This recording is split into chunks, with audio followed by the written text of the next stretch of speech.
Oke Pak, di mana kita Pak? Di mana kita Pak? Oh, semua bahagia Pak ya?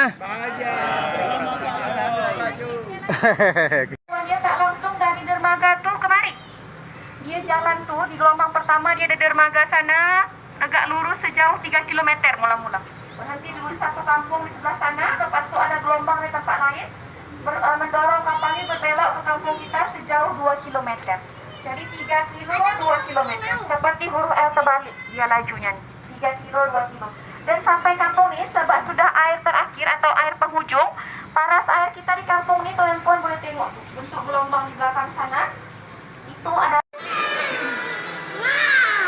Di kapal apung sedang menyaksikan slide show untuk kapal apung.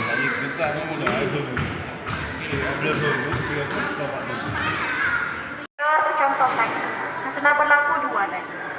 Mari kita ke galeri berikutnya. Nah, jadi kapal ini tuan-tuan, dia dibina di tahun 1966. Kapal ini buatan Batam, made in Batam. Dia dibuat di Batam, lalu 1967 sudah mulai